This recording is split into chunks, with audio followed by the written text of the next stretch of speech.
ஆண்டவருடைய பரிசுத்த நாமத்திற்கு மகிமை உண்டாவதாக. கடவுளை கண்டடைவது எப்படி 15வது பகுதி இப்பொழுது நாம் கேட்கப் போகிறோம். ஒவ்வொரு பகுதியிலையும் கடவுளை கண்டடைவது என்ற அந்த பகுதியில் ஜீசஸ் ரெவலேஷன், இயேசுவை பற்றிய வெளிப்பாடு தான். கர்த்தருக்கு ஸ்தோத்திரம்.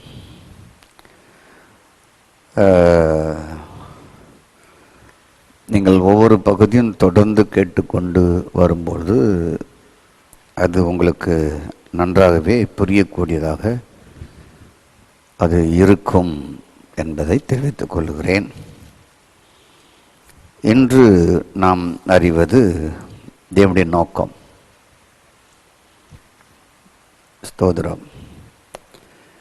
தேவனுடைய நோக்கம் என்பது மிக முக்கியமானது இல்லையா? இந்த உலகத்திலே ஒவ்வொரு சிருஷ்டிப்பிலையும் காட் பிளான் இருக்குது, அப்படித்தானே? ஒவ்வொரு சிருஷ்டிப்பிலையும் மண்ணுன்னு சொல்லுவோம், அது சாதாரணமாக நமக்கு தெரிந்தாலும் அதனுடைய நோக்கம் அளவற்றது. இப்படி உங்களுக்கு அளவற்றது. அதுபோல் இயற்கை படைப்பு ஒவ்வொன்றிலையுமே தேவன் ஒரு நோக்கத்தை வைத்திருக்கிறார் என்பதை பார்க்கிறோம். அதுபோல்தான் உங்கள் மேலும் கர்த்தருக்கு ஸ்தோத்திரம் ஒரு நோக்கம் இருக்கிறது.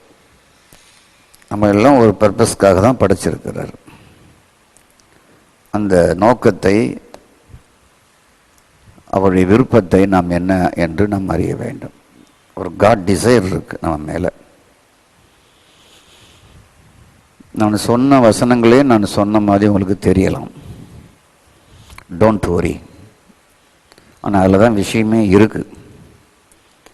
1 கொரிந்தியர் 6:17 கர்த்தரோடு இசைந்திருக்கிறவன் அவரோடு ஒரே ஆவியாக இருக்கிறான் என்பதை தவிர வேறு நோக்கம் இல்லை. வசனம் அதுவாக இருந்தாலும் வசனத்துடைய வெளிப்பாடு, அதை பற்றிய விளக்கங்கள் வேறு. கர்த்தரோடு இசைந்திருக்கிறவன் அவரோடு ஒரே ஆவியாக இருக்கிறான் என்பதை தவிர வேறு ஒரு நோக்கம் இல்லை. அதுதான் இன்னைக்கு பார்க்க போகிறோம். கர்த்தருக்கு ஸ்தோத்திரம். தேவனுடைய நோக்கம் என்ன? நீங்களும் நானும் கிறிஸ்துவுடனே ஒரே ஆவியாக இருப்பது. நீங்கள் கிறிஸ்துவோடு ஒரே ஆவியாக இருப்பது, நீங்கள் கிறிஸ்துவோடு இசைந்திருப்பது. அதற்காக தான் உங்களை செடியாக, கொடியாக, அவர் செடியாக, உங்களை கொடியாக, அவர் உங்களை ஆலயமாக்கி அந்த ஆலயத்திற்குள்ளே அவர் குடியிருக்கிறார். நான் யாராக இருக்கிறேன் என்ற பகுதியிலே நான் ஆலயமாக இருக்கிறேன் என்ற ஒரு சப்ஜெக்ட் பேசியிருக்கிறேன். அதையும் நீங்கள் இணையதளத்தில் பார்க்கலாம், யூடியூப்பில். என்னை ஆலயமாக்கி, உங்களை ஆலயமாக்கி, உங்கள் ஆவியிலே குடியிருக்கிறார். அதுதான் அவருடைய பர்பஸ், அதுதான் அவருடைய நோக்கம். எவ்வளோ நேரம் குடியிருக்கிறார்? மிக முக்கியமானது அல்லவா? 24 ஹவர்ஸும் உங்கள் நாசில சுவாசம் இருக்கிற வரைக்கும் உங்களுக்குள்ள குடியிருக்கிறார். இதுக்கு தான் மனிதனை படைத்தது. அவனோடு ஒன்று இசைந்து கலந்து இணைந்து இருப்பதற்கு, தன் அன்பை வெளிக்காட்ட. அன்பை வெளிக்காட்ட என்ன தேவை? இன்னொரு நபர் தேவை. அதுக்கு ட்ரைனிங் தேவையில்லை. ஆகவேதான் தேவன் அன்பாக இருக்கிறார் என்றால் ஒரு ஆதாமை படைத்தார் அன்பை வெளிப்படுத்த. இதே 1 கொரிந்தியர் 6:16 வாசிக்கும் பொழுது கிறிஸ்துவும் நீங்களும் ஒரே சரீரமாக இருக்கிறீர்கள் என்பதுதான். இதுதான். நான் பெந்தேகோஸ்தே விசுவாசியாக இருக்கிறேன், ஸ்தோத்திரம். நான் உபதேச விசுவாசியாக இருக்கிறேன், நான் ஆவிக்குரிய விசுவாசி. இதெல்லாம் கொஞ்சம் நிப்பாட்டுங்க.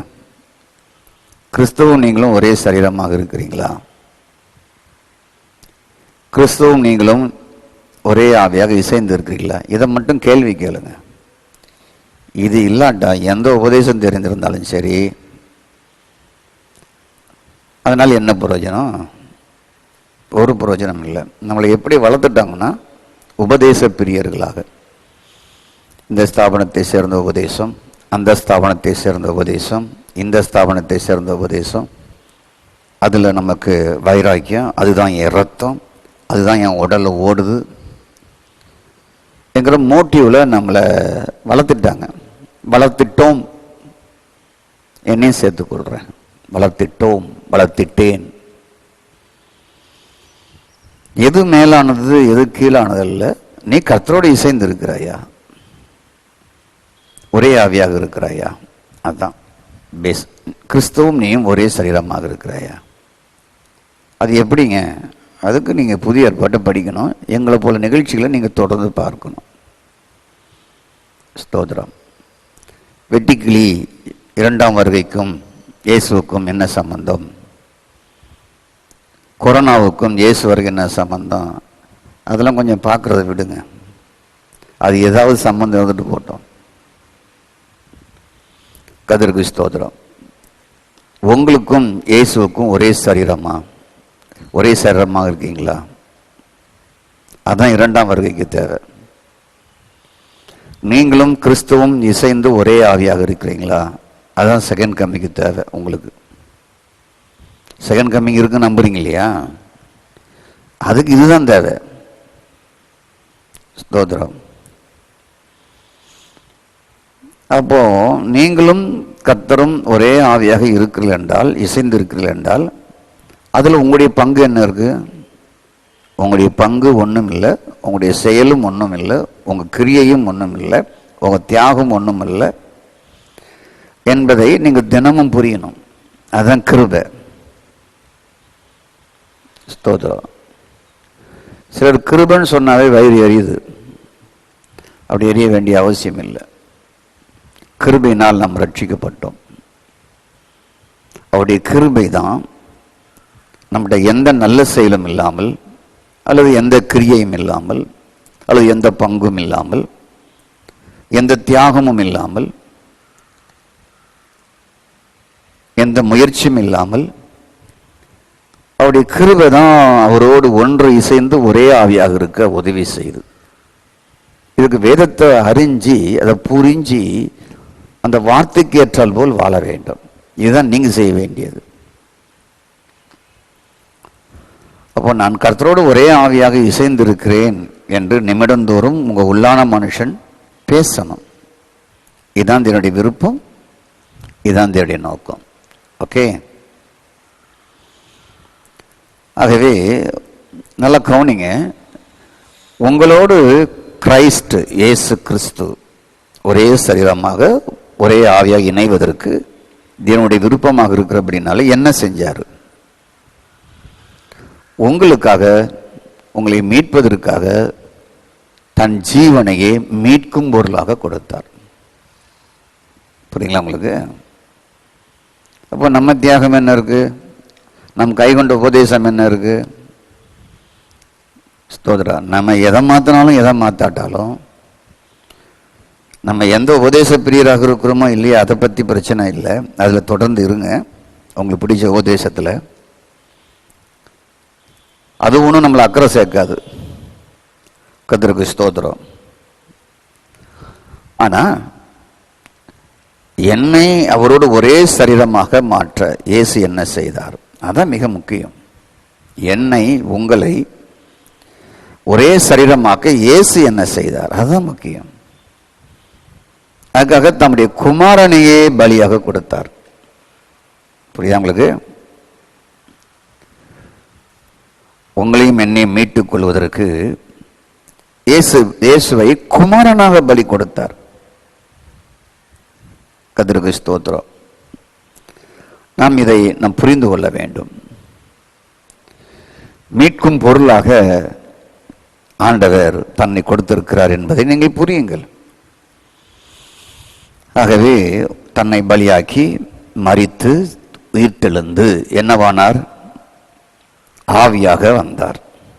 பரிசுத்த ஆவியாக வந்தார், குமாரனுடைய ஆவியாக வந்தார், கிறிஸ்துவின் ஆவியாக வந்தார், தேவனுடைய ஆவியாக வந்தார், கர்த்தருடைய ஆவியாக வந்தார். அதுக்கு நிறைய வசனங்கள் பல முறை சொல்லியிருக்கிறேன்.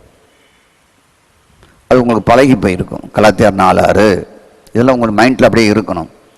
ரோமர் 8:9, 1 கொரிந்தியர் 6:17, ரோமர் 8:9 தேவனுடைய ஆவி, இதெல்லாம் உங்களுக்கு மனசில் பதிஞ்சிருக்கணும். கிறிஸ்துவின் ஆவி ரோமர் 8:9, 10, குமாரன் ஆவி கலாத்தியார் 4:6, தேவனுடைய ஆவி 1 கொரிந்தியர் 6:17, 2 தீமோத்தேயு 4:12 கிறிஸ்து உன் ஆவியோடு இருப்பாராக. அப்போ இயேசு மரித்து உயிர்த்தெழுந்தது மட்டும் இல்லாமல் அவர் விருப்பம் உங்களில் நிறைவேற நீங்கள் அவரோடு கலந்து இணைந்து ஒரே சரீரமாய் ஒரே ஆவியாக இருக்க, மரித்து உயிர்த்தெழுந்து ஆவியாக உங்களுக்குள்ள அவர் இருக்கிறாராம். இதுதான் மிக முக்கியமானது. இதுதான் நீங்க புரியணும். எனக்குள்ள இப்படிப்பட்ட மகா தேவன் இருக்கிறாருங்கிறது புரிதல் வேணும்.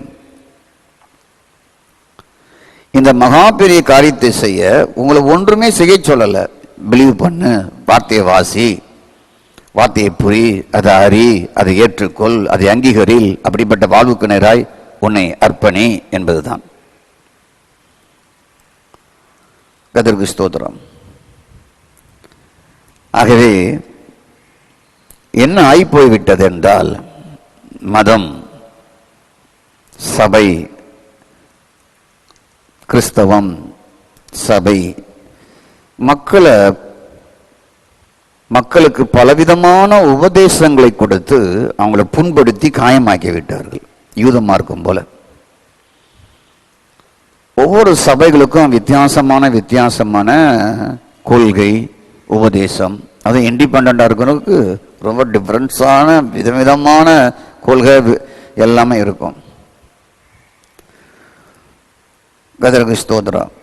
ஆகவே மக்களுக்கு பலவிதமான உபதேசங்களை திணித்து என்னை பொறுத்த வரைக்கும் அவர்களை காயமாக்கி ரணமாக்கி வைத்திருக்கிறார்கள். நீங்க அப்படிப்பட்ட காயத்துக்கு உட்பற்றக்கூடாது, புண்பற்றக்கூடாது. யூத மதத்தில் வேதபாரகன் இருந்தான். வேதத்தில் இல்லாத சட்டமெல்லாம் அவங்களே ஏற்றிக்கிட்டாங்க. பைபிளில் சொல்லப்படாத சட்டம் எல்லாம். கர்த்தருக்கு ஸ்தோத்திரம். அவன் வேதபாரகன் வேத பாடத்தை நிறுத்தி அறிவை தருவான். ஆனால் தேவன் ஆவியாக இருக்கிறார், ஜீவனாக இருக்கிறார். நீங்கள் அவரோடு ஆவியாக ஜீவனாக இணைந்திருக்க வேண்டும் என்ற ஆவியின் வெளிப்பாட்டை தர மாட்டார். நல்லா நீங்க புரியணும். நம்ம இந்திய தேசத்தில் நிறைய வேதபாரகன் இருக்கிறார்கள். நிறைய வேதபாரகர்கள் நிறைய செய்திகளை இணையதளத்தின் வழியாக அனுப்புகிறார்கள். அவங்க உங்களுடைய அறிவை தான் பெருக்குவாங்க. அறிவு சம்பந்தமா அவங்களுக்கு போதிப்பார்கள். அவ்வளவுதான் அது இருக்கும். ஆக வேதபாரகர்கள் என்ன செய்வார்கள் என்றால், அறிவு சம்பந்தமான காரியத்தை சொல்லி உங்களுக்கு அறிவை தருவார்கள். ஆனால் தேவன் ஆவியாக இருக்கிறார், ஜீவனாக இருக்கிறார், வார்த்தையாக இருக்கிறார், வல்லமையாக இருக்கிறார் என்ற வாழ்வை உங்களுக்குள் கொண்டு வருவது இருக்காது. இப்போ உங்களுக்கு எது தேவை? அறிவை தருகிற வேதபாரகனுடைய செய்தியா? தேவன் உனக்கு வார்த்தையாக இருக்கிறார், தேவன் உனக்கு ஜீவனாக இருக்கிறார், தேவன் உனக்கு வல்லமையாக இருக்கிறார். ஸ்தோத்திரம். அவர் உன் ஆவியோடு ஒன்று இசைந்திருக்க அவருடைய விருப்பம். அவர் உன்னை தன் சரீரமாக்க விருப்பம். நீ தேவாலயமாக்கப்பட்டு உனக்குள் வசிக்க வேண்டும் என்று விருப்பம். கர்த்தருக்கு ஸ்தோத்திரம். என்ற வாழ்வை அறிவை தருகிற செய்திகள் உங்களுக்கு கொடுக்காது.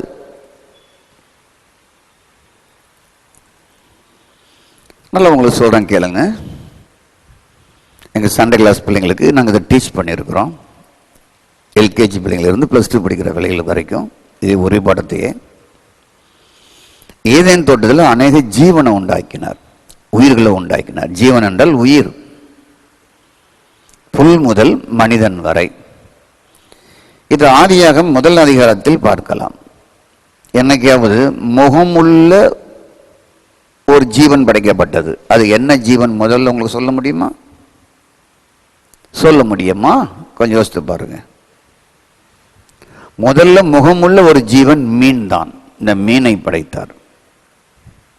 ஸ்தோத்திரம். மீன் நீந்தும் உயிரினங்களை, ஜீவச்சந்துகளை படைத்தார்.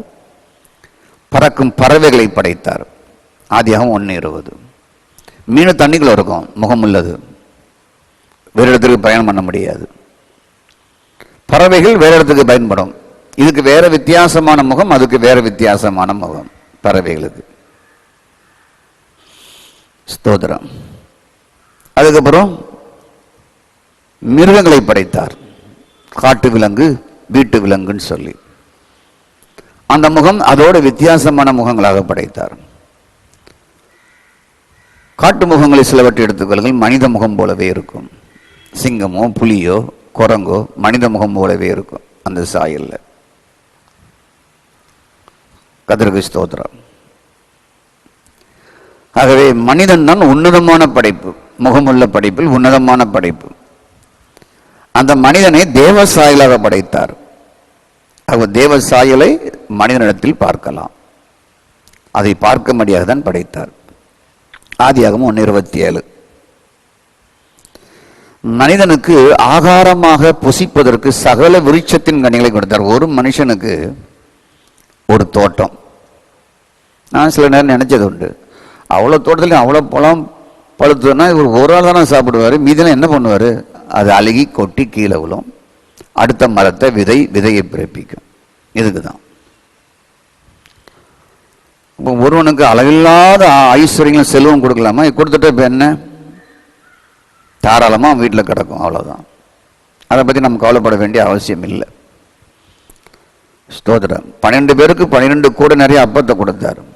அவன் சாப்பிட்றான், பக்கத்து வீட்டு கொடுக்குறான், அல்லது குப்பையில் போடுறான். அதை பற்றி நம்ம கவலைப்பட வேண்டிய அவசியமே இல்லை. ஆனால் கொடுத்தாரு ஆண்டவர். அவர் கொடுக்கறது நீ சாப்பிட்றிய, என்ன பண்ணுறியோ, நான் உனக்கு நிறைவாக தரேன் அப்படிங்கிறாரு. ஸ்தோத்திரம். அப்போ ஒரு 10 கனி, ஒரு சின்ன ஒரு மரத்தை மட்டும் உண்டாக்கி, அது போதுமே, ஒரு மரம் போதுமே, வருஷம் 365 நாளும் காய் காய்த்தால் சகல விருட்சங்களின் கனியை கொடுத்தார். அதோட ஜீவக்கனியும் கொடுத்தார். அங்கு நன்மை தீமை அறியத்தக்க கனியும் இருந்தது. ஆதியாகமம் 2:9 ஜீவக்கனி அங்கதான் இருக்கு. எதையும் புசிக்கலான்னாரு. சகல விருட்சங்களையும் புசி, எனக்கு ஒண்ணு மட்டும் புசியாது அப்படின்னாரு. எதை புசிக்க கூடாது என்று சொன்னாரோ அதன் விளைவு மனிதனிடம் சொன்னார். ஆதியாகமம் 2:17 எதை புசிக்க கூடாது என்று சொன்னாரோ அதனுடைய விளைவுகளையும் அன்று சொன்னார்.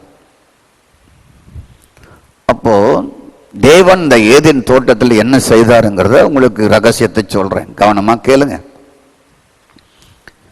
தன்னை ஜீவ விருட்சமாக,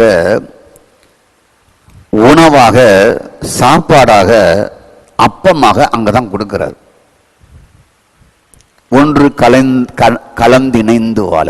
இப்போ மனுஷனும் மனுஷனுடைய ஆவியோட பேயி அந்தகார லோகாதிபதி கலந்திணைந்து இருக்கு. அதான் உள்ள பாவம். தோதரம். மனுஷனோட என்ன கலந்து இருக்கிறது என்றால் நன்மை தீமை அறியத்தக்க கனியை புசித்ததுனால ஸ்தோத்திரம் என்ன ஆயிட்டு, அதோட கலந்து இணைஞ்சிட்டான்.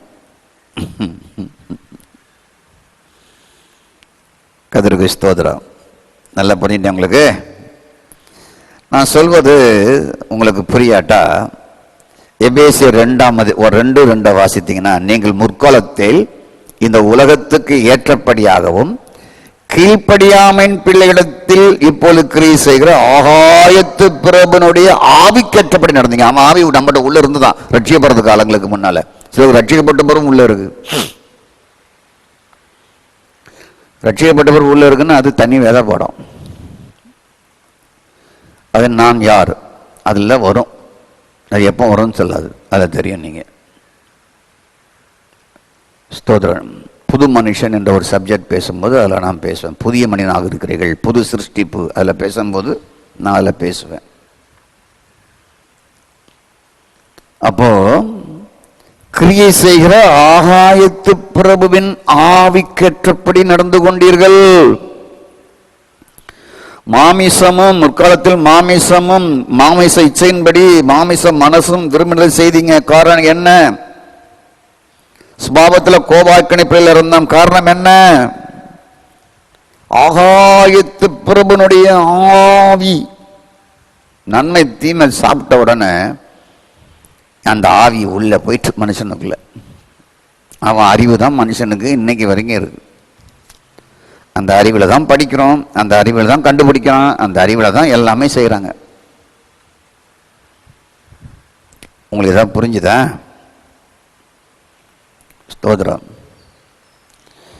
அப்போ இந்த நன்மை தீமை கனியை புசியாம ஜீவ விருட்ச கனியை ஆதாம் புசித்திருந்தார்னா நாம் ஜீவனோடு இணைந்திருப்போம், கிறிஸ்துவ தேவனோடு இணைந்திருப்போம், ஜீவ சுவாசத்தை கொடுத்தவரோடு இணைந்திருப்போம். கலந்து இணைந்து அவராக மனுஷன் தேவ சாயலை வெளிப்படுத்தி கொண்டு வருவான்.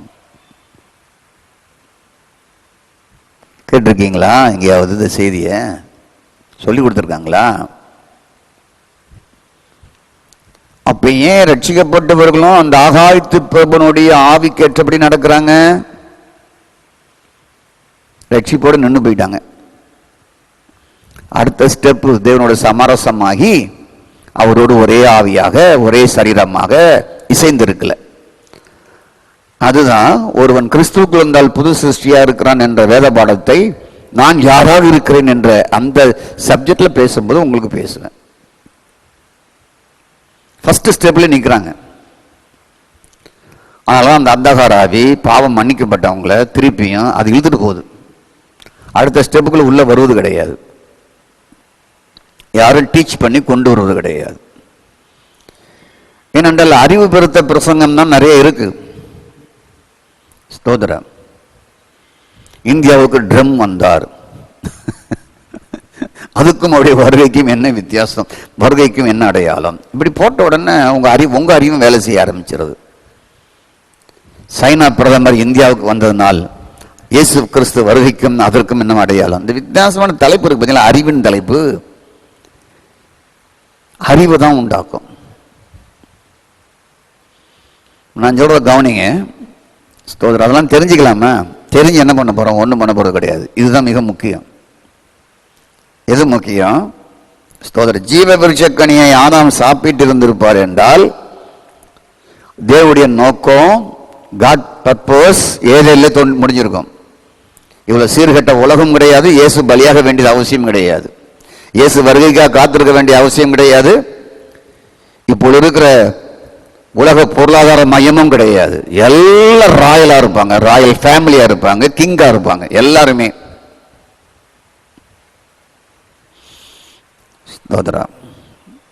அப்போ புசிக்க சொன்னது புசிக்கல, அதோடு ஒன்று இணைந்து விட்டான்.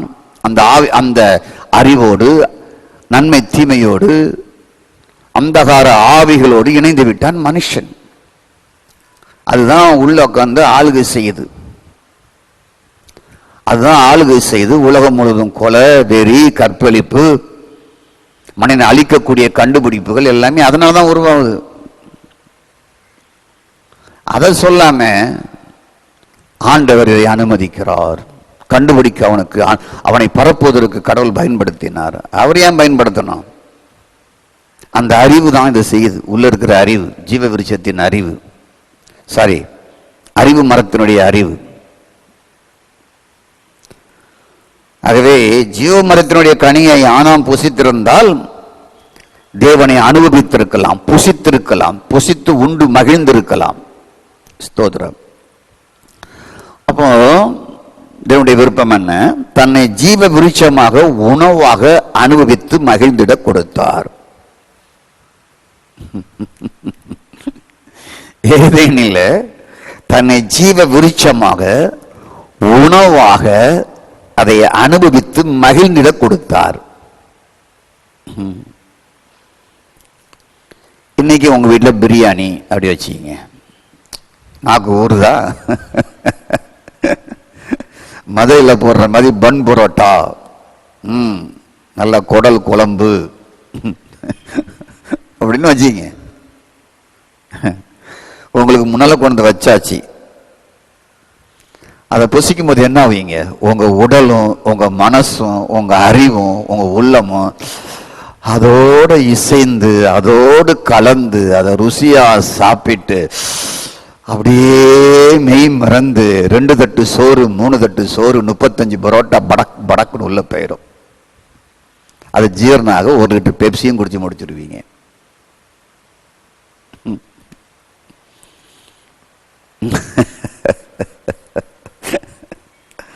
அப்போ புசிப்பது என்னவென்றால், புசித்தால் அதோடு கலந்து இணைகிறோம், அதை அனுபவிக்கிறோம். ஸ்தோத்திரம். அதுதான் புசிப்பது என்றால். நீங்கள் எதை புசிக்கிறீர்களோ, எதை ஒருவன் குடிக்கிறானோ அதை டேஸ்ட் பண்ணி அதோடு இணைஞ்சி, ஐஸ்கிரீமோ ஒரு குடிக்கிற பானமோ, ஸ்தோத்திரம், அதோடைய நல்ல உணவோ ஒரு ஃப்ரூட்ஸோ நீங்கள் சாப்பிடும்போது நல்லா அதை உறிஞ்சி அதை டேஸ்ட் பண்ணி, ஸ்தோத்திரம், கலந்து இணைந்து அதோட மகிழ்ந்து ஒன்றாயிடுவீங்க. இடத்த விட்டு போக மாட்டீங்க. கரண்டே இல்லாட்டான்னு சொல்லி விறுவிறுத்து சாப்பிட்டுட்டு இருப்பீங்க. இப்போ புசிப்பது என்பது கலந்து இணைந்து மகிழ்வது. அதைத்தான் தேவன் விரும்புகிறார். அதுதான் ஜீவ விருட்சத்தின் கனியை கொடுத்தார். ஓகே,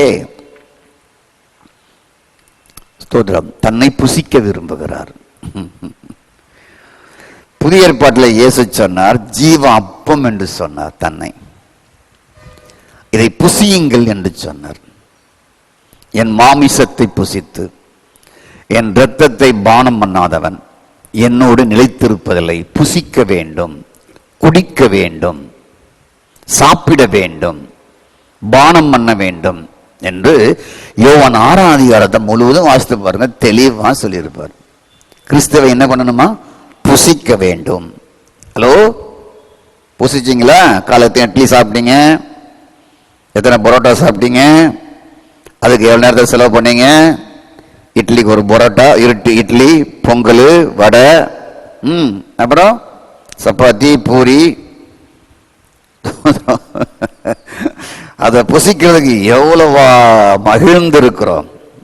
இயேசு சொன்னார், வானத்திலிருந்து அவர்களுக்கு அப்பத்தை கொடுத்தார் என்று இருக்கிறபடி நம்முடைய பிதாக்கள் வனாந்திரத்திலே மன்னாவை புசித்தார்கள். இயேசு அவர்களை நோக்கி, வானத்திலிருந்து அப்பத்தை மோசே உங்களுக்கு கொடுக்கவில்லை, என் பிதாவே வானத்திலிருந்து மெய்யான அப்பத்தை உங்களுக்கு கொடுக்கிறார். அந்த மெய்யான அப்பம் நாம் தான், மெய்யான உணவு நாம் தான். வானத்திலிருந்து உலகத்துக்கு ஜீவனை கொடுக்கிற அப்பம் நாம் தான். எங்க யோவான் 6ஆம் அதிகாரம் 31 அதெல்லாம் வருது. அப்ப ஆண்டவர் இந்த அப்பத்தை எங்களுக்கு தர வேண்டும் கேட்கிறாங்க. எஸ் சொன்னா, நான் தான் பார்ப்போம் அப்படின்னா, ஜீவப்பன் நான் தான், உயிருள்ள அப்பன் நான் தான். ஸ்தோத்திரம். இடத்தில் விசுவாசிக்கிறவன் பசி அடையான், இடத்தில் விசுவாசிக்கிறவன் ஒரு காலம் தாகம் அடையான்னு சொல்லிட்டாரு. ஸ்தோத்திரம். உங்க பிதாக்கள் வனாந்திரத்திலே மன்னாவை புசித்தார்கள், செத்தான், முடிஞ்சான், காலி ஆயிட்டான். ஆனால் இதிலை புசிக்கிறவன் மறியாமல் இருக்கும்படி வானத்திலிருந்து இறங்கின அப்பன் நான் தான் அப்படின்னாரு. 6ஆம் அதிகாரம் 50ஆம் வசனத்துல, நான் வானத்தில் இறங்குற ஜீவ அப்பம், இந்த அப்பத்தை புசிக்கிறவன் என்றென்றைக்கும் பிழைப்பான், என்றென்றைக்கும் வாழ்வான், எப்பொழுதும் வாழ்வான், என்றென்றைக்கும் வாழ்வான். ஸ்தோத்திரம். இப்போ எவ்வளோ? 2200, 2099 வாழ்வான். அதுவும் உன்னுடைய பிலீவை பொறுத்து, விசுவாசத்தை பொறுத்து. என்றென்றைக்கும் வாழ்வான். பொட்டு பொசுக்குன்னு போயிடுவான்னு சொல்லலை. நம்ம தான் போக விரும்புகிறோம், ஆண்டவர் விரும்பல. நான் கொடுக்கும் அப்பம் உலகத்தின் ஜீவனுக்காக நான் கொடுக்கிற என் மாமிசம் என்றார். அப்பங்கிற என் மாமிசம் தான், இதை தின்னுப்பா அப்படின்னாரு. அப்ப மனுஷக்குமாருடைய மாமிசத்தை புசியாமல் இரத்தத்தை பானம் பண்ணாமல் இருந்தால் உங்களுக்கு ஜீவன் இல்லை. இந்த கம்யூனியன்ங்கிறது ரொம்ப முக்கியமானது. சபையில் என்ன ஆயிட்டேன்னா, அந்த அப்பம் ரசம் தான் அவனுக்கு முக்கியம். ஸ்தோத்திரம். அப்பமும் அந்த ரசம் தான் முக்கியம். கர்த்தருக்கு ஸ்தோத்திரம். எங்க அம்மாவை நாங்களாம் கும்பிடும் போது முன்னால் ஒரு படையல் போடுவோம், சாப்பாடுல, அதுதான் முக்கியம். அதே மாதிரி மக்களுக்கு அதான் முக்கியமாகி போச்சு. நல்லா நான் சொல்றதை நீங்க கவனிக்கணும். ஸ்தோத்திரம். இயேசு சொன்னார், ஸ்தோத்திரம், என் சரீரத்தை நீ புசி, என் ரத்தத்தை பானம் பண்ணு, உனக்கு ஜீவன் இல்லை என்று சொன்னார். அப்போ இந்த மாமிசத்தை புசித்து ரத்தத்தை பானம் பண்ணுறவன் நித்திய ஜீவன் உண்டு, அவனை கடைசி நாளில் எழுப்புவேன். என் மாமிசமே மெய்யான போஜனம், என் ரத்தம் மெய்யான பானம், குடிக்கிற தண்ணி அப்படின்னாரு. அப்போ சொன்ன உடனே அவனுக்கு என்னடா யாரு, என் மாமிசத்தை பூசிக்கணும், என் ரத்தத்தை பானம் பண்ணணுங்கிறாரு. இது என்ன நூதன உபதேசமா இருக்கு என்கிறது அவனுக்கு ரொம்ப குழப்பம் உண்டாயிட்டுங்க. குழப்பம் உண்டாமல உங்களுக்கு இப்போ உண்டாகுதா? இயேசு தன் மாமிசத்தை புசிங்கிறாரு, என் ரத்தத்தை நீ கொஞ்சம் குடி அப்படிங்கிறாரு. ஸ்தோத்திரம் உண்டாவதாக. அப்போ என்ன ஆயிட்டுன்னா ரொம்ப டிஃபிகல்ட் ஆயிட்டு, அவங்களுக்கு ரொம்ப குழப்பமாயி போச்சு. தீசலுக்கும் சரி எல்லாருக்கும் சரி. ஸ்தோத்திரம். நீங்க இந்த 6வது அதிகாரத்தை பார்த்தீங்கன்னா ஏதேன் தோட்டம் தான், வேற ஒன்றும் இல்லை. ஜீவக்கனியை பூசினாரு, இங்க இயேசு என்னை பூசிங்கிறாரு. ஸ்தோத்திரம். அப்போ இத கப்பர்நகூம் உள்ள உபதேசத்தை சொன்னார் இவரு. கடினமான உபதேசம்பா, எல்லாம் முறுமுறுக்க ஆரம்பிச்சிட்டான். ஸ்தோத்திரம். இயேசு சொன்னா அப்படி முழுமுறுக்கும் பொழுது ஆவி உயிர்ப்பிக்கிறது, மாமிசம் ஒன்றுக்கும் உதவாது. நான் உங்களுக்கு சொல்லுகிற வசனங்கள் தான் ஆவியும் ஜீவனும் என்றார். இப்ப சொல்ற லாஸ்ட்ல, நீ ஆண்டா புரியாம அலையிற, என் சரத்தை புசிங்கிறன, என் ரத்தத்தை குடின்னு சொல்றேன்னு. ஸ்தோத்திரம். நல்லா கேளுப்பா, ஆவிதான் உயிர்ப்பிக்குது, மாமிசம் ஒன்றும் உதவாது. நான் உங்களுக்கு சொல்ற வசனம், அவர் தான் வார்த்தை, அப்பம்தான் வார்த்தை, அவருடைய சரீரம் தான் வார்த்தை, அவர் ரத்தம் தான் வார்த்தை. இதுதான் ஆவியும் ஜீவனும்னாரு. இந்த உணவை சாப்பிட்றோம், செத்துட்டான் வனாந்திரத்துல. வனாந்திரத்தை கொடுத்த அப்பத்தை சாப்பிட்டான், செத்துட்டான். நான் உனக்கு என்னைய கொடுக்குறேன், நீ என்ன புசி, என்னைய பானம் பண்ணு, என்னை அனுபவி. ஆனா அது எப்படி அனுபவிக்கணும் என்றால், சர்ச்சில் எடுக்கிற கம்யூனிட்டி சர்வீஸ் மட்டும் இல்லை, அதுதான் முக்கியம் இல்லை. அது வேற அப்போ ரசம் முடிஞ்சது கதை. ஆனால் அப்போ வார்த்தைப்பா, நான் தான் வார்த்தை, நான் தான் சரீரம், நான் தான் ரத்தம். இந்த வார்த்தை தான் அப்பம், இந்த வார்த்தை தான் ரத்தம். இந்த வார்த்தை தான் நீ அனுபவிக்கணும். இந்த வார்த்தையோட கலந்து இணையணும்பா. தினமும் இந்த வார்த்தையை பூசிப்பா, இந்த வார்த்தையை சாப்பிடுப்பா, இந்த வார்த்தையை குடிப்பா, என்னோட கலந்து இணைவா என்று சொல்லுகிறார். அதுதான் அவருடைய விருப்பம்.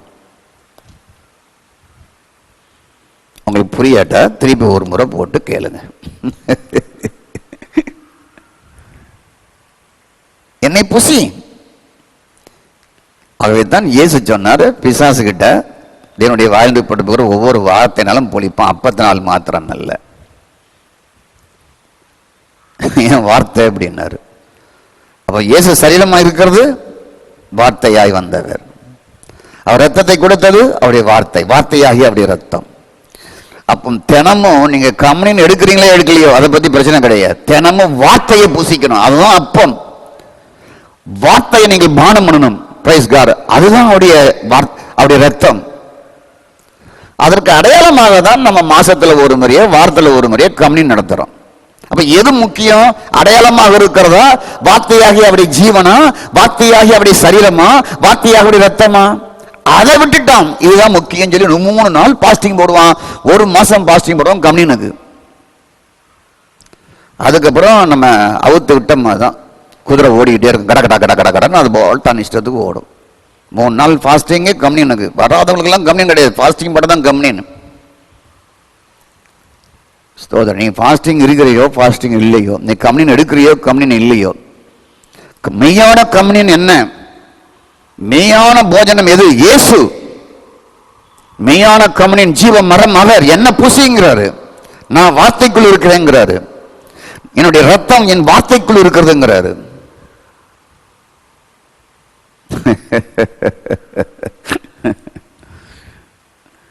இது துருபதேசம் சொல்லி அன்னைக்கே முறுமுறுத்தாங்க. அப்போ அப்பம் என்பது கர்த்தருடைய பங்கில் கொடுக்கிற அப்பம் மட்டும் அல்ல, இயேசுதான் அப்பம், வார்த்தை தான் அப்பம். உபாகம் 8:3 பழைய ஏற்பாட்டிலே மோசே மூலமாய் சொன்னார், தேவனுடைய வாயிலிருந்து புறப்படுகிற ஒவ்வொரு வார்த்தையினாலும் பிழைப்பார். அதே வார்த்தையை இயேசு யூஸ் பண்ணினார். அதே வார்த்தையை தான் இவர் சொல்லுகிறார் இயேசு. Praise God. நான் சொல்ற வசனம் தான்ப்பா ஜீவனும் ஆவியும், இதை புசி அப்படின்ட்டார். அப்போ ஆதாம் ஏவாளுக்கு ஜீவ விருட்சமாக ஜீவ கன்னியாக தன்னை புசிக்க அனுபவிக்க தன்னை தனக்குள் கொண்டவனாக வாழ்வதற்கு ஆதாமிடம் ஏவாளுடன் ஒன்று இசைந்து வாழ்ந்திட ஆண்டவர் ஜீவ மரத்தின் கனியை கொடுத்தார் புசிப்பதற்கு. ஆகவே எல்லா மணித்துளி நேரமும், நிமிடந்தோறும் மணித்துளி நேரமும் தேவனை அனுபவித்து சந்தோஷமாயிருப்பதற்கு முதல் மனிதனுக்கு ஜீவ விருட்சக்கனியாய் கொடுத்தார், விரும்பினார், அவன் புசிக்கவில்லை. 2000 ஆண்டுகளுக்கு முன்பாக ஜீவ விருட்ச மரமாகிய ஜீவ கனியாகிய இயேசுவை தன் சரீரத்தையும் இரத்தத்தையும் கொடுத்து, என்னை புசி, என் இரத்தத்தை பானம் பண்ணு, அந்த என்னுடைய சரீரம் தான் இந்த வார்த்தை, என்னுடைய ரத்தம் தான் இந்த வார்த்தை, இது தினமும் புசி, தினமும் மானம் பண்ணு, நிமிடந்தோறும் நிமிடந்தோறும் மணித்துளி தோறும் நீ வார்த்தையோடு இசைந்து ஒன்றாய் கலந்து இணைந்து என்னோடு இரு, அதுதான் என்னுடைய விருப்பம் என்று 2000 வருஷத்துக்கு முன்னாலே ஏற்பாடு பண்ணிட்டு போயிட்டாரு. நம்ம இது வரைக்கும் தெளிவில்லாமலே இருக்கிறோம். அப்போ புசிக்க வேண்டியது, புசித்தீங்களா? நீங்க புசித்தீங்களா? நீ குடிச்சிங்களா? இயேசுவின் சரீரத்தை சாப்பிட்டீங்களா? இயேசுவின் ரத்தத்தை குடிச்சிங்களா? இயேசுவின் சரீர ரத்தம் என்பது என்ன? தேவனுடைய வார்த்தை. எவ்வளவு புசிச்சிங்க, எவ்வளவு குடிச்சிங்க? அப்பொழுதுதான் கலந்து இணைந்து அவரோடு ஒன்று இசைந்து இருக்க முடியும். வார்த்தையாக தேவன் ஆவியாக உங்களுக்குள் இருக்கிறார். இந்த வார்த்தையை ஆகாரமா பானமா நீங்க தினமும் உள்ள அனுப்பணும், அதுதான் அவருடைய விருப்பம். ஓ ரிகபாலா சந்தாலா ராபா. இதை பற்றி பழைய ஏற்பாடு சொல்லப்பட்டிருக்கா? சொல்லப்பட்டிருக்கு. எங்க சொல்லப்பட்டிருக்கு? ஏசாயா. ஓகே, ஏசாயா தீர்க்கதரிசன புஸ்தகம், ஏசாயா தீர்க்கதரிசன புஸ்தகம் எடுத்துக்கொள்ளுங்க. எத்தனை அதிகாரம்? 55 தானே? 55 verse 1. ஐசாயா. ஓ தாகமாக இருக்கிறவர்களே, நீங்கள் எல்லாரும் தண்ணீர் அண்டைக்கு வாருங்கள். பணம் இல்லாதவர்களே, நீங்கள் வந்து வாங்கி சாப்பிடுங்கள். நீங்கள் வந்து பணமின்றி விலையுமின்றி திராட்சரசமும் பாலும் கொள்ளுங்கள். நீங்கள் அப்பம் இல்லாததற்காக பணத்தையும் திருப்தி செய்யாத பொருளுக்காக உங்கள் பிரயாசத்தையும் செலவழிப்பான் ஏன்? நீங்கள் எனக்கு கவனமாய் செவி கொடுத்து நலமானதை சாப்பிடுங்கள். அப்பொழுது உங்கள் ஆத்துமா கொழுப்பான பதார்த்தத்தினால் மகிழ்ச்சியாக இருக்கும். 3ஆம் வசனம், உங்கள் செவியை சாய்த்து நிலத்தில் வாருங்கள், கேளுங்கள், அப்பொழுது உங்களுடைய ஆத்துமா பிழைக்கும். தாவீதுக்கு அருளின நிச்சயமான கிருபைகளை உங்களுக்கு நித்திய உடன்படிக்கையாக ஏற்படுத்துவேன். ஓகே, இது கிறிஸ்துல நிறைவேறியது, இயேசுவில் நிறைவேறியது. ஓகே, ஸ்தோத்திரம். அப்போ தாகமாக இருக்கிறவன் தண்ணீரை குடிக்கணும். ஸ்தோத்திரம். ஆகவே இதை நம்ம கொஞ்சம் பார்ப்போம். நீங்க ஆயத்தமாக ரெடியா இருங்க. இந்த ஜீசஸ் ரெவலேஷனு, கடவுளை கண்டடைவது எப்படி, அதுல அதனுடைய விருப்பம் என்னங்கிறத உங்களை நான் சொல்லிக்கிட்டே இருக்கிறேன். ஓ தாகமா இருக்கிறீர்களே, நீங்க எல்லாரும் தண்ணீர் அண்டைக்கு வாங்க. ஸ்தோத்திரம். இதற்கு பணமும் விலையும் இல்லை, திராட்சரசத்தையும் பாலையும் பெற்றுக்கொள்ளுங்க. 2ஆம் வசனம் என்னது? அப்பம் இல்லாத ஒன்றுக்காக பணத்தை திருப்தி செய்யும் பொருளுக்காக பிரயாசத்தை செலவழிப்பது ஏன் என்றார். இங்க பாருங்களேன், தேவன் தன்னை, ஸ்தோத்திரம், தன்னை அப்பமாக தாகம் தீர்க்கும் தண்ணியாக கொடுக்க விரும்புகிறார். ஏசாயால இயேசு நேரடியாக சிலுவையிலே வந்து கொடுத்துட்டார். இயேசு பண்டிகை கடைசி நாளில் ஓ தாகமாக இருக்கிறவர்களே சொன்னாரா? ஏசாயா 51 தான் இயேசு சொன்னது. தாகமாக இருக்கிறவர்களே என்னிடத்தில் வாருங்கள், என்னிடத்தில் விசுவாசமாக இருக்கிற உள்ளத்தில் ஜீவ தண்ணீர் புறப்பட்டு போவோம் சொன்னார்.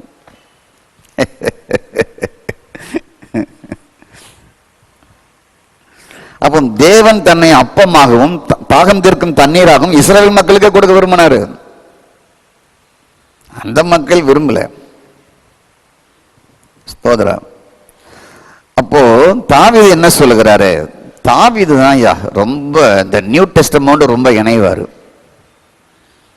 நான் யோபு புஸ்தகத்தை ரொம்ப தியானம் பண்ணிட்டு இருக்கிறேன். ஒரு 1.5 month யோபு புஸ்தகத்தை மட்டும் ரொம்ப தியாகம் பண்றேன். ஒரு அதிகாரத்தை பல நாள் வாசித்து அதுல இருந்து ஆவியானோட செய்தியை பெற்றுக்கிட்டே இருக்கிறேன். யோபுக்கு ஆப்போசிட் தாவீது. யோபுக்கு பதில் கொடுக்கணும்னா தாவீதான் பதில் கொடுக்க முடியும். ரெண்டாவது சிலுவையில் பதில் கொடுக்கலாம். அட யோபுக்கு பதில் எந்த நிருபமும் கொடுக்காது. நன்றாக தாவீது என்ன சொல்கிறார் என்று பார்ப்போம். சங்கீதம் 42:1-2. மான்கள் நீரோடை வாஞ்சித்து கதறுவது போல் என் ஆத்துமா தேவன் மேல் தாகமாக இருக்குதுங்கிறார். மான்கள் நீரோடை வாஞ்சித்து கதறும்போல் தேவனே எந்த ஆத்துமா உம்மையே வாஞ்சித்து கதறுதே. தஞ்சமே நீர், அடைக்கலம் நீர், கோட்டையும் நீர் என்றும் காப்பீர். தஞ்சமே நீர், அடைக்கலம் நீர், கோட்டையும் நீர் என்றும் காப்பீர். தேவன் மேல் ஆத்துமாவே தாகமாயிருக்கின்றதே. தேவன் மேல் ஆத்துமாவே தாகமாயிருக்கின்றதே. தேவனின் சந்நிதியோ நின்றிட ஆத்துமா வாஞ்சிக்குதே. தேவனின் சந்நிதியோ நின்றிட ஆத்துமா வாஞ்சிக்குதே. தஞ்சமே நீர், அடைக்கலம் நீர், கோட்டையும் நீர் என்றும் காப்பீர். பழைய வாழ்த்து பாடல். பழைய பெந்தகோஸ்து சபையில் ஞாயிற்றுக்கிழமை தோறும் இந்த பாட்டை பாடி நாங்கள் கொட்டை கிழிக்காம இருந்ததே இல்லை. இப்போ அந்த பாட்டை பாடுவதற்கு யாருமே இல்லை. ஏசாயா 55:1, யோவான் 6ஆம் அதிகாரம் என் ரத்தத்தை பானம் பண்ணுங்க. சங்கீதம் 42:2, ஸ்தோத்திர ஜீவனுள்ள தேவன் மேல் நான் தாகமாக இருக்கிறேன். தேவன் பழைய ஏற்பாட்டிலே அப்பமாக தாகம் தீர்க்கும் தண்ணீராக கொடுக்க விரும்பினார். கர்த்தருக்கு ஸ்தோத்திரம். தாவீது கூறும்பொழுது தண்ணீருக்காக தான் தவிப்பதாகும். ஜீவனுள்ள உயிருள்ள தேவனுக்காக நான் தாகமாக தவிக்கிறேன் என்று சொல்லுகிறார். உங்களுக்கு அது இருக்கா?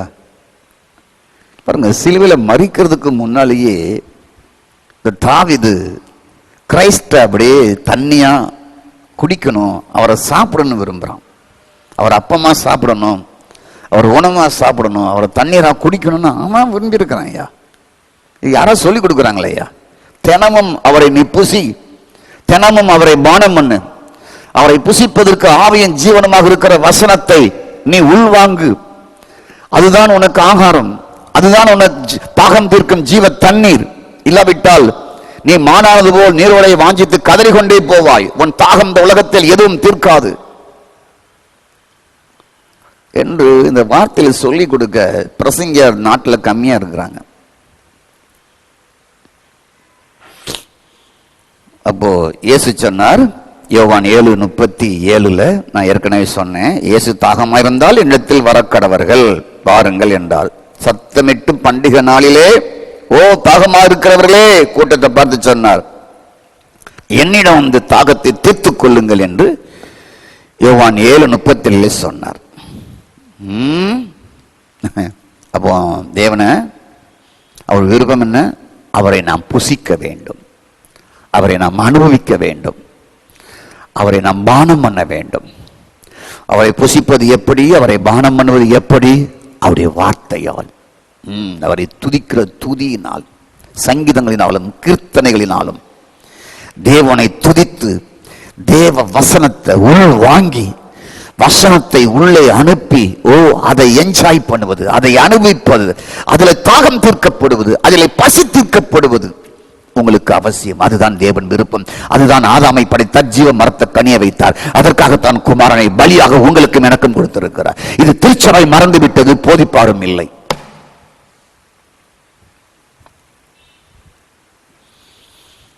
அப்போ இயேசு தன்னை தாகம் தீர்க்கும் தண்ணீராக கூறினார், பிதாவும் கூறினார். பழைய ஏற்பாட்டில் தாவீது அதை விரும்பினார். புதிய ஏற்பாட்டில் யாராவது விரும்பினாங்களா? விரும்பினாங்க. 5 புருஷனோட வாழ்ந்து திருப்தி இல்லாமல் 6வது புருஷனோட வாழ்ந்த சமாரியா பெண். 2000 வருஷத்துக்கு முன்னாலே அந்த அம்மா எவ்வளவு பெஸ்டான அம்மாவாக இருந்திருக்கிறாங்க. இந்த காலத்தில் கூட இப்படி பார்க்க முடியாது போல் இருக்கு. இப்போ அது 5 முடிச்சு 6வது ட்ரை பண்ணிட்டு இருக்கு. அந்த அம்மா ஒரு நாள் தண்ணீர் பிடிக்க சமாரியாவில் யாக்கோபு கிணறண்டை வந்தார்கள். அந்த அம்மா தான் யோவான் 4:14 நான் இங்கே வந்து தினமும் குடிச்சு தாகமாக இருக்கு, நான் என்னென்றையும் வராமல் இருக்க தாகம் தீர்க்கும் தண்ணீரை எனக்கு தாங்க அப்படின்னு கேட்டாங்க. யோவான் 4:14 நீ தான் தாகம் தீர்க்கும் தண்ணீரை கொஞ்சம் தாங்க அப்படின்னாரு. இருக்கா பார்த்துருங்க. யோவான் 4ஆம் அதிகாரத்தில் தான் அந்த சம்பவம் இருக்கு, நம்ம பார்ப்போம். கர்த்தருக்கு ஸ்தோத்திரம் உண்டாவதாக. அந்த அம்மா கொஞ்சம் பார்க்குறீங்களா? யோவான் 4ஆம் அதிகாரம் 14. நான் கொடுக்கும் தண்ணீருக்கு ஒருவனுக்கும் தாகம் உண்டாது, நான் அவனுக்கு கொடுக்கும் தண்ணீர் அவனுக்குள்ளே நித்திய ஜீவகலமாய் ஊறுகிற ஊற்றா இருக்கும் என்றார். இந்த ஸ்திரீ ஆண்டவர் நோக்கி, எனக்கு தாகம் உண்டாமலும் நான் இங்கே மொண்டு கொள்ள வராமல் இருக்க இந்த தண்ணீரை எனக்கு தர வேண்டும் என்று சொன்னார். அப்படின்னா உன் புருஷனை போய் கூட்டும் அப்படின்னார். தண்ணி தரேன், உனக்கு புருஷனை தரேன், புருஷனை கூட்டும் அப்படின்னாரு.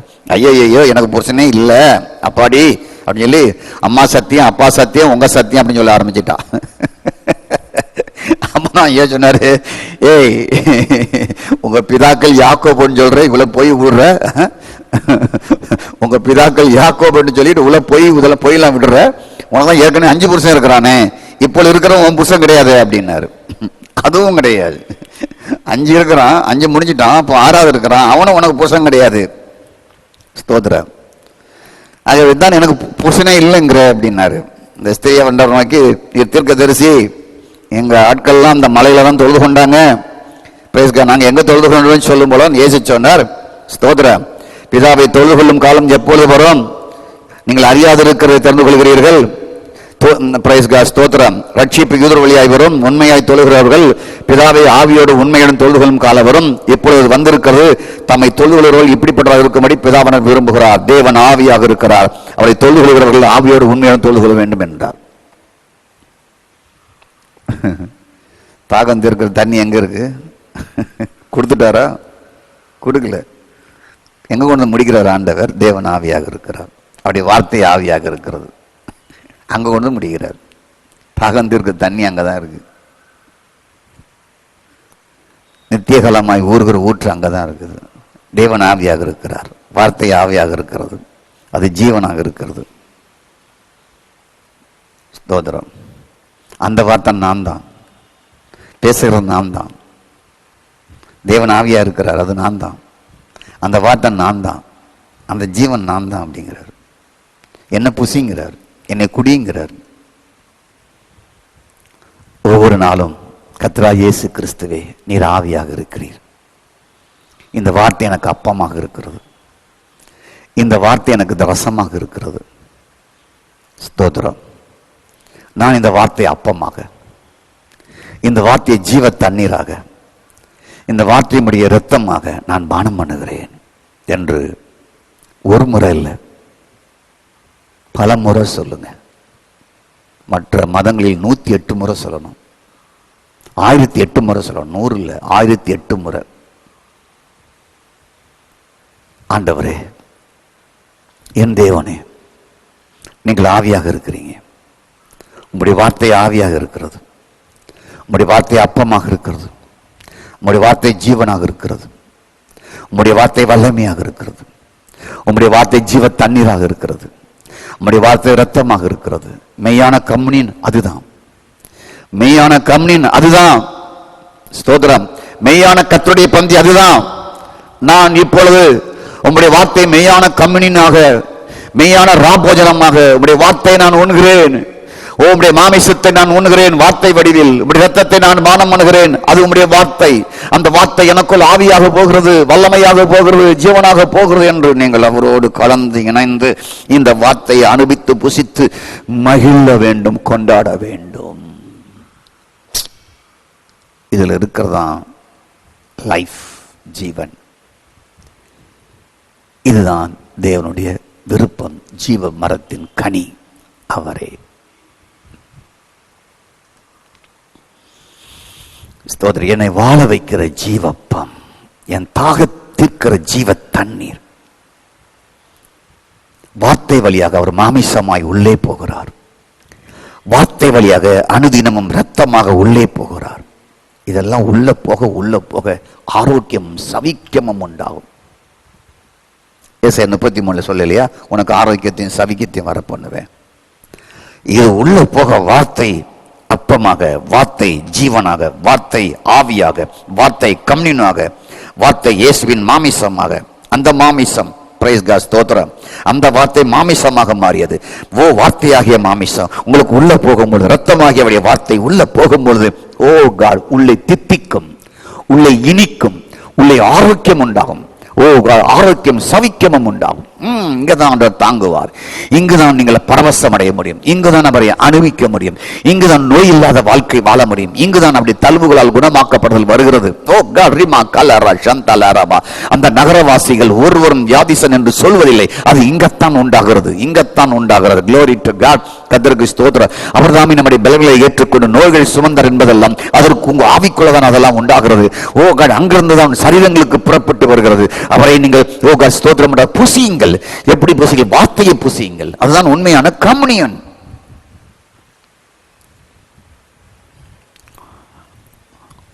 அப்போ சீஷருடைய காலங்களிலே இயேசு எப்படி வந்தார்? மாமிசத்தில் வந்த இயேசு வார்த்தையாக இருந்தார். அதையும் வசனத்தை வாசிக்கணுமா? அதெல்லாம் நீங்க பழகி போன வசனம், நான் வேண்டான்னு நினைக்கிறேன். ஆனாலும் நான் உங்களுக்கு புதுசா இருந்தா உங்களுக்கு நான் சொல்றேன். யோவான் 1 அதிகாரத்தை எடுத்துக்கொள்ளுங்க. 1 வசனத்துல, ஆதியிலே வார்த்தை இருந்தது, அந்த வார்த்தை தேவனிடத்தில் இருந்தது, அந்த வார்த்தை தேவனாய் இருந்தது, அவர் ஆதியிலே தேவனோடு இருந்தார், சகலம் அவர் மூலமாக உண்டானது என்றும் அவரே அல்லாமல் உண்டாகவில்லை, அவருக்குள் ஜீவன் இருந்தது, அந்த ஜீவன் மனுஷருக்கு ஒளியாய் இருந்தது, அது ஒளி இருளை பிரகாசித்தது, இருளானதை பற்றுக் கொள்ளவில்லை, தேவனால் அனுப்பப்பட்ட ஒரு மனுஷன் தான், அவன் பேர் யோவான். ஸ்தோத்திரம். இதெல்லாம் சொல்லி கொண்டு வரும்போது இயேசு சொல்லுகிறார், ஸ்தோத்திரம் உண்டாவது 14 வசனத்துல, அந்த வார்த்தை மாமிசமானது, என் மாமிசத்தை புசியுங்கள். அந்த வார்த்தை மாமிசமானது. புசிக்க வேண்டியது மாமிசம். இயேசு சொன்னார், மாமிசத்தை புசினார். பரலோகத்தில் சாட்சிகள் 3 என்னது? வார்த்தை, ரத்தம். வார்த்தை தான் ரத்தம், வார்த்தை தான் மாமிசம்.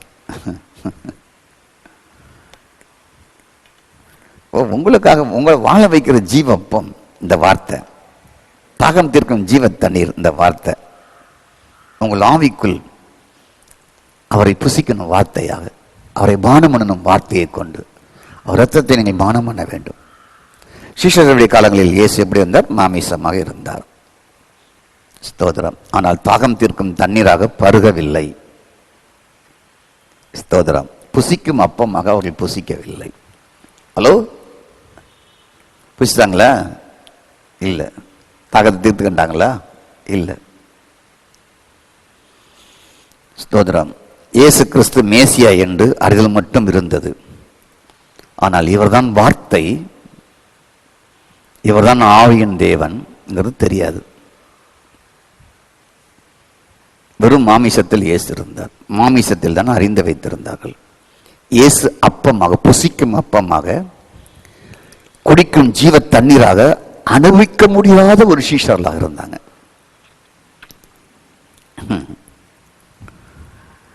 ஏன் கூட தானே இருக்கிறாரு?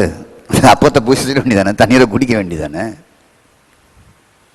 ஏன் சமாரியா அம்மாவுக்கு அந்த தண்ணீர் கொடுக்கவில்லை? ஜீவ தண்ணீராக இருக்கிறவர், தாகம் தீர்க்கும் தண்ணீராக இருக்கிறவர், ஜீவ அப்பமாக இருக்கிறவர் ஏன் சீசர்களுக்கு கொடுக்கவில்லை? சொல்லட்டுமா? இயேசு அப்பமா மாறுவதற்கு, தாகம் தீர்க்கும் தண்ணீராய் மாறுவதற்கு, நாம் புசிப்பதற்கு, நாம் அவரை அனுபவிப்பதற்கு மரித்து உயிர்த்தெழவில்லை. அடக்கம் செய்யப்பட்டு மரித்து உயிர்த்தெழுந்த பின்புதான் அவர் வார்த்தையாக, அந்த வார்த்தை ஜீவனாக, வல்லமையாக, அப்பமாக, நாம் பானம் பண்ணும் ஜீவ தண்ணீராக நமக்கு கொடுக்கப்படுகிறது. மரிக்கவில்லை அவர். கோதுமை மணி செத்தால் ஒளிய என்று சொன்னார். ஸ்தோத்திரம். அப்போ கோதுமை மணி இயேசு கிறிஸ்து, கோதுமணியாகிய இயேசுவை நாம் அப்பமாக புசிக்க வேண்டும். அதை நொறுக்கி இடித்து மாவாக்கி அதன் பின்பு நெருப்பினால் சுட்ட பின்புதான் அப்பம் கிடைக்கும். இயேசு உங்கள் பாவத்தை போக்கும் பலியாக ரோமர் 8:3 அனுப்பப்பட்டார். அவர் கொல்லப்பட்டார், அவர் சிதைக்கப்பட்டார். ஸ்தோத்திரம். பஸ்கா பண்டிகை நாளிலே ஆட்டை கொன்று அந்த இரத்தத்தை தெளித்து ஆட்டை சுட்டு புசிக்க வேண்டும். ஸ்தோத்திரம். வெறுமனே கோதுமையாக ஆடாக சாப்பிட முடியாது. வெறும் ஆடாக சாப்பிட முடியுமா? பச்சைக்கறிய ஆளுக்கு ஒரு 1/4 கிலோ கோதுமையை கொடுத்து சமைச்சு தின்னு விட முடியுமா? இல்லை. அப்பம் அது மாவாக்கப்பட வேண்டும், ஆடு சமைக்கப்பட வேண்டும், சுடப்பட வேண்டும், அப்போதான் சாப்பிட முடியும். அப்போ இயேசு என்னை மாமிசத்தை புசியுங்கள், இரத்தத்தை குடியுங்கள் என்று சொன்னார். ஸ்தோத்திரம். ஆகவே இயேசுவை அவர்கள் குடிக்க முடியவில்லை, பானம் பண்ண முடியவில்லை, புசிக்க முடியவில்லை. 3 ஆண்டு காலம் கூட இருந்தாலும் மேசியாகத்தான் அறிந்து வைத்திருந்தார்களே தவிர, இயேசு மரித்து உயிர்த்தெழுந்த பின்புதான், கிறிஸ்து ஆவியாக ஜீவனாக அவர்களுக்குள் வந்த பின்புதான் புசிக்கும் அப்பமாக அவருக்கு கொடுத்தார் தன்னை. ஸ்தோத்திரம். இயேசு தனக்குள் இந்த சீசர்களை வைத்து அனுபவிக்க வைத்தார். சீசர்களுக்குள் இயேசு ஆவியாய் போய் ஓ காட் அவர்களை அனுபவிக்க வைத்தார். மாமிசத்தை புசிக்கல. ஆகவே தான் யோவான் 1:1-1-2 நாங்கள் கண்களினால் கண்டது, நாங்கள் நோக்கி பார்த்தது, எங்கள் கைகளினால் தொட்டு பார்த்தது, மாமிசத்தில் வந்த இயேசு இல்லை. 1 யோவான் 1:1-2 நாங்கள் பார்த்தது தொட்டது ஜீவ வார்த்தை என்று சொன்னார்கள். அவை மற்றும் மாமிசத்தில் வந்த இயேசுவை உயிர்த்தெழுந்த பின்பு ஜீவன் வெளிப்பட்டது என்றார்கள். பிதாவிடத்திலிருந்து வந்த அந்த நித்தியமானது அந்த ஜீவனை கண்டோம் என்று 1 யோவான் 1:2 சொல்றாங்க. நித்தியமான ஜீவனை கண்டோம் என்று சொல்லுகிறார்கள். பிதாவிடத்திலிருந்து வந்தது வார்த்தை என்று சொல்லுகிறார்கள். கர்த்தருக்கு ஸ்தோத்திரம். அப்போ உயிர்த்தெழுந்த பின்புதான் அவரை புசிக்கவும் அவரை குடிக்கவும் நமக்கு கொடுக்கப்பட்டு இருக்கிறது. ஓ காட், அதுதான் அவருடைய விருப்பம். நான் முடிக்கணும், ஒரு 5 நிமிஷம் இருக்கு. குடியுங்கள் புசியுங்கள் என்பது கிறிஸ்துவை தினமும் உங்களுக்குள் வைத்து அனுபவிப்பதாகும். உங்கள் ஆவியோடு அவர் ஆவி இணைய வேண்டும். தேவனுடைய வார்த்தையை வாசித்து வாசித்து அதை அப்பமாக உங்கள் ஆவிக்குள் அனுப்ப வேண்டும். தேவனுடைய வார்த்தையை வாசித்து வாசித்து ஜீவ தண்ணீராக வார்த்தையை உங்களுக்குள் அனுப்பி அதனால் தாகம் தீர்க்கப்பட நீங்கள் மகிழ வேண்டும். வார்த்தை வார்த்தையாக அல்ல, வார்த்தை ஆவியாக ஜீவனாக வல்லமையாக பிதா குமாரன் பரிசுத்தாவி நாமத்தில் பிரைஸ் காட். பிதா குமாரன் பரிசுத்தாவியானவர் வார்த்தை வழியாக உங்களுக்குள் பிரவேசித்து உள்ளே நீங்கள் அவரை அனுபவித்து அவர் தருகிற விடுதலை அற்புதம் இந்த ஆவி ஆத்மா சரத்தில் நீங்கள் பெற்று அனுபவிக்க வேண்டும், என்ஜாய் பண்ண வேண்டும். இத மாதிரி ஒரு கருடைய பிள்ளையை ஒரு போதகர் நடத்தணும். புரியுங்களா? இதற்குத்தான் அப்போஸ்தலர்கள் அழைக்கப்பட்டார்கள். பழைய ஏற்பாட்டில் புதிய ஏற்பாட்டில் ஆரம்பத்தில் இத மாதிரி ஊழியர்கள் தான் தேசத்துக்கு தேவை. இப்படி மக்களுக்கு சொல்லி அவங்கள கிறிஸ்துவோடு அனுபவிக்க வைக்க. ஸ்தோத்திரம். ஏதோ ஒன்று எடுத்து காணாம ஒரு கல்யாணம். ஸ்தோத்திரம். முடவனை குணமாக்குனாரு, ஆபிரகாம் புறப்பட்டாரு, மோசே கண்மலை அடிச்சாரு, ஆபிரகாம் பலி செலுத்தினாரு. ஏதோ ஒரு பிரசங்கத்தை பண்ணிட்டு அதை கேட்டுட்டு போறதுல பரவசம் அடைதல் ஒண்ணுமில்லை. அது அறிவின் பிரசங்கம். அறிவு எப்பொழுதுமே நோயை உண்டாக்கும், கொல்லும். ஸ்தோத்திரம். ஜீவிக்கும் அப்பம் வேத வார்த்தை, ஜீவிக்கும் தண்ணீர் வேத வார்த்தை, ஜீவிக்கும் ரசம் இயேசுவின் ரத்தம், ஜீவிக்கும் வார்த்தையாக அது இருக்கிறது. இயேசுவின் ரத்தம், அந்த ரசம் இயேசுவின் வார்த்தையாக இருக்கிறது. வேதம் வாசித்து ஆவிக்குள் அதை கொண்டு அடல் மூட்டும் பொழுது வார்த்தையாக அல்ல, ஜீவிக்கும் அப்பமாக. ஓ காட், உங்களுக்கு விலையேறப்பெற்ற ரத்தமாக அது உங்களுக்குள் சென்று உங்களை செயல்படுத்தும், உங்களை அனுபவிக்க வைக்கும், உங்களை ஓ காட் அளவில்லாத ஆனந்த மகிழ்ச்சியை பெற வைக்கும். இதுதான் தாவீது விரும்புகிறார். நான் வாஞ்சிக்கிறேன் அப்படிங்கிறார். என் ஆத்மா வாஞ்சிக்குதுங்கிறார். தாவீதை காட்டிலும் நமக்கு ரொம்ப வேலையா? அவர் நாட்டுக்கு ராஜாவை இருந்ததெல்லாம் செஞ்சிருக்கிறாரு. நம்ம 8 மணி நேரம் 10 மணி நேரம் வேலை செய்யறோம். நான் காலையில் வேலைக்கு போறேன். போங்க. நாட்டு ராஜாவுக்கு ஒரு நாளைக்கு 5 மணி நேரம் தூங்குவதற்கு அவருக்கு நேரம் இருக்கு, நாட்டு பிரச்சனையை பார்க்கறது. அதுலேயே இதெல்லாம் அவர் செய்கிறாரு. இயேசுவை வெறும் இயேசுவாக, ஆவியானவரை கைத்தட்டுவதற்காக, அந்நிய பாஷை பேசுவதற்காக தெரிந்து வைத்திருப்பதற்கு ஒன்றுக்கும் பயன்படாது. திருச்சபை என்ன செய்து விட்டார் என்றால், இயேசுவை அறிவாக அறிந்து வைத்திருக்கிறார்கள். பரிசுத்த ஆவியை அந்நிய பாஷை பேசுவதற்கும் கைத்தட்டுவதற்கும் குதிப்பதற்கும் அவர்கள் அறிந்து வைத்திருக்கிறார்கள். இதுக்கு மேல லீட் பண்ணி கொண்டு போவதற்கு மக்களுக்கு கிருபை இல்லைன்னு சொல்ல வேண்டியதுதான். ஒரு ஆராதனைக்கு போனா இயேசுவை அறிவா போதிப்பாங்க. ஒரு 1/2 மணி நேரம் நல்ல அந்நிய பாஷையை பேசி கைத்தட்டி அதெல்லாம் வேண்டாமா? வேணும். மற்றதை சொல்லி கொடுக்கணுமே. இது அது இருந்து இது இல்லையா என்ன பண்ண முடியும்? பிரயோஜனமே இல்லையா? அது இப்ப எங்க சபையில் அது செய்யறோம் இல்லையா? செய்யறோம்.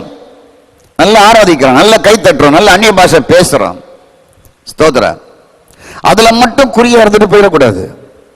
அதோட விசேஷம் இருக்கிறது. வெறும் இயேசுவாக, அறிவான இயேசுவாக, பரிசுத்த ஆவியானவரை அறிவில் தெரிந்திருப்பதல்ல. ஸ்தோத்திரம். ஆகவே சீஷர்கள் இயேசுவை உணர்ந்து அறிய முடியாதவராக மாமிசத்தில் இருந்த நாட்கள் இருந்தார்கள். இயேசுவை சீஷர்கள் உணர்ந்து அறிய முடியாத ஒருவராக சீஷர்கள் இருந்தார்கள். மரித்து உயிர்த்தெழுந்த பின்புதான் வெறும் அறிவாக தெரிந்து கொள்ளவில்லை. இயேசு சீஷருடைய ஆவில் குடியிருக்க வந்து விட்டார். 3 வருஷம் தன் அறிவால் இயேசுவை அறிந்து வைத்திருந்த இந்த சீஷருடைய ஆவிக்குள் கிறிஸ்து மரித்து உயிர்த்தெழுந்து கிறிஸ்துவின் ஆவியாக, குமாரனுடைய ஆவியாக, தேவனுடைய ஆவியாக அவருக்குள் வந்து விட்டார்கள். அவருடைய தேவாலயமாக்க தேவன் மாற்றி விட்டார் என்பது தங்க வாழ்க்கையில் அவங்க கண்டுதான் எழுதி வச்சிருக்கிறாங்க. ஸ்தோத்திரம். மாமிசத்துல இயேசு அறிந்து வச்சிருந்தாங்க. பவுல் கூட அவரை மரியா மகன், அவரை அந்த சிலுவையில் செத்தவர் தான் அறிஞ்சு வச்சிருந்தாரு. ஆனா தேவனை சந்தித்த பின்பு தேவனை மாமிசத்தின்படி அறியவில்லை, ஆவியின்படி அறிய ஆரம்பித்தார். ஆகவே ஸ்தோத்திரம். நான் முடிக்கிறேன். என்னுடைய விருப்பம் என்ன? உங்கள் ஆவியில் அவர் இருப்பது. உன் ஆவியோடு இயேசு கிறிஸ்து இருப்பாராக. 1 தீமோத்தேயு 4:22. இந்த வார்த்தையை தினமும் வாசித்து இயேசுவின் இரத்தமாக, மாமிசமாக, அப்பமாக உங்களுக்குள் அனுப்பி அவரை அனுபவியுங்கள். அதான் ஜீவ விருட்சக்கனி. இயேசுவை அறிவதற்கு தேவையானது தேவ வார்த்தை மட்டுமல்ல. இயேசுவை அறிவதற்கு, உபதேசத்தை அறிவதற்கு, பிரசங்கம் பண்ணுவதற்கு மட்டும் வார்த்தை அல்ல. கிறிஸ்துவை அறிவதற்கு தேவ வார்த்தைகள் உங்களுக்குள் பல ஆயிரம் இருக்கலாம். உங்கள் ஆவிக்குள் முழுமையான கர்த்தராகிய இயேசு கிறிஸ்துவை அனுபவித்து மகிழ்வது இல்லாவிட்டால் கிறிஸ்தவனாக இருப்பதே வீணாக போய்விடும். இன்னும் சொல்லுகிறேன், இயேசுவை பற்றி 1000 வேத வசனம் தெரியலாம். அது அறிவினால் கண்டு கொண்டது. கிறிஸ்து ஆவியாக, ஜீவனாக, வல்லமையாக உங்கள் ஆவிக்குள் இருந்து இருக்கிறார் என்று அவரை புசித்து, அவரை பானம் பண்ணி, அவரோடு கலந்து இணைந்து அணிவிக்காத பட்சத்திலே நம்முடைய பிறப்பே வீணாக போய்விடும். இதுதான் தேவனுடைய விருப்பம். கண்களை மூடி ஜெபம் பண்ணுவோம். நல்ல ஆண்டவரே, உங்க மக்களை பிளஸ் பண்ணுங்க. உங்களுடைய விருப்பம் என்ன, உங்களுடைய ஆசை என்ன என்பதை நாங்கள் வார்த்தை மூலமாக சொல்லியிருக்கிறோம். உங்களுடைய மாமிசம் என்ன, உங்களுடைய இரத்தம் எது என்பதை விளக்கமாக சொல்லி வச்சிருக்கிறோம். ஆண்டவரே, உங்களை எப்படி அனுபவிக்கணும், எப்படி உங்களை புசிக்கணும், எப்படி உங்களை பானம் பண்ணணும் என்கிறது வார்த்தை வழியாக வெளிப்படுத்தி சொல்லப்பட்டிருக்கிறது. ஆண்டவரே, வெறும் அறிவுல இயேசு இல்லாம ஆவியோடு அவர் இருக்க, ஆவியோடு அவர் இருப்பதற்கு இந்த வார்த்தையை தினமும் உள்ளே அனுப்ப, இந்த வார்த்தையை அப்பமாக, உணவாக, சாப்பாடாக, குடிக்கும் தண்ணீராக, இயேசுவின் மாமிசமாக, இரத்தமாக, ஆவியாக, ஜீவனாக எனக்குள் இருக்கிறார் என்ற அந்த அறிதல் எல்லாருக்குள்ளேயும் உருவாக்குங்க. உங்களை ஆதாம் அனுபவிக்க முடியாமல் போனார். எங்களை அனுபவிக்க இயேசு 2000 ஆண்டுகளுக்கு முன்பதாக இந்த ஸ்லாக்கியத்தை ஏற்படுத்தி வைத்திருக்கிறீங்க. உங்களில் அவர்கள் மகிழ்ந்து கலிகூற, தாவீதை போல சங்கீதம் 42:1-2 பேர் உங்களில் தாகத்தை தீர்த்து கொள்ள என் தேவன் அனுக்கிரகத்தை செய்யுங்க. அற்புதமான காரியங்களை செய்யுங்க. இயேசுவின் நாமத்தில் பிதாவே, ஆமென். என் ஆத்துமாவே கர்த்தரை ஸ்தோத்திரி, என் முழுமை பரிசுத்த நாமத்தை ஸ்தோத்திரி. என் ஆத்துமாவே கர்த்தரை ஸ்தோத்திரி, கர்த்தரை சகல பாரங்களையும் மறவாதே. நம்முடைய கர்த்தருடைய கிருபை, பிதாவாகிய தேவனுடைய அன்பு, பரிசுத்த ஆவியானவருடைய நம் அனைவருடன் என்றென்றைக்கும் எப்பொழுதும் இருப்பதாக. God bless you. கர்த்தர் உங்களை ஆசீர்வதிப்பார். ஸ்தோத்திரம். ஆண்டவர் வருகை வரைக்கும் நம்மளை பாதுகாப்பாராக. தேங்க்யூ. நன்றி.